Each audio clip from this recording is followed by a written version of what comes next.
Alathur UDF സ്ഥാനാർത്ഥി രമ്യ ഹരിദാസിനെതിരെ സ്ത്രീവിരുദ്ധ പരാമർശവുമായി LDF കൺവീനർ A വിജയരാഘവൻ രംഗത്ത്.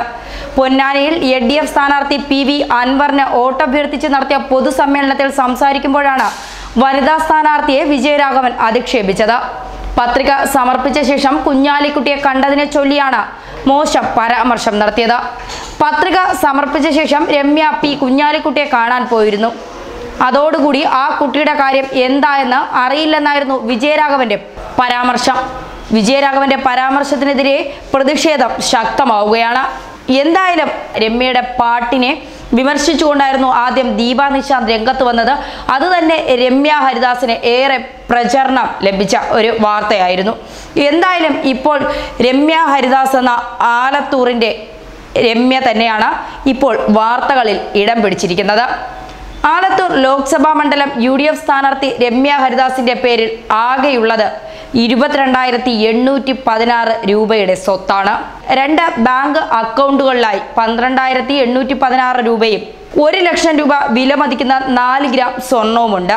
കുന്നമംഗലം ബ്ലോക്ക് പഞ്ചായത്ത് പ്രസിഡന്റായ രമ്യയ്ക്ക് ശമ്പളവും അലവൻസും ഉൾപ്പെടെ 1,75,200 രൂപയാണ് വാർഷിക വരുമാനം. കൃഷിഭൂമി, കാർഷികേതര ഭൂമി, വാണിജ്യ ആവശ്യത്തിനുള്ള ഭൂമി എന്നിവ സ്വന്തമായുമില്ല.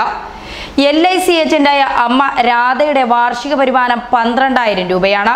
അമ്മയ്ക്ക് 40,000 രൂപ വില മതിക്കുന്ന 16 ഗ്രാം സ്വർണമുണ്ട്. പിതാവിന്റെ പേരിൽ 20 സെന്റ് ഭൂമിയും 1000 ചതുരശ്ര അടി വീടുമുണ്ട്. കോഴിക്കോട് നടക്കാവ് ADGP ഓഫീസിലേക്ക് മാർച്ച് നടത്തിയതിനും കസബ, മുക്കം പോലീസ് സ്റ്റേഷനുകൾ ഉപരോധിച്ചതിനും രമ്യക്കെതിരെ 3 കേസുകളും നിലവിലുണ്ട്. 2002 SSLC പാസ്സായി. 2005 ഫാഷൻ ഡിസൈനിങ് കോഴ്സും 2007 പ്രീ പ്രൈമറി ചൈൽഡ്ഹുഡ് എഡ്യൂക്കേഷൻ കോഴ്സും പൂർത്തിയായി.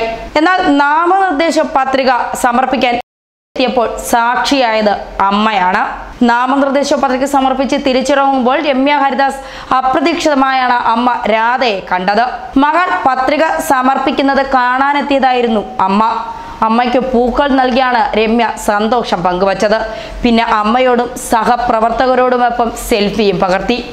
നേതാക്കളുടെയും 100 കണക്കിന് പ്രവർത്തകരുടെയും അകമ്പടിയോടെ 11:30 രമ്യ പത്രിക നൽകാൻ കളക്ടർ ഓഫീസിലെത്തിയത്.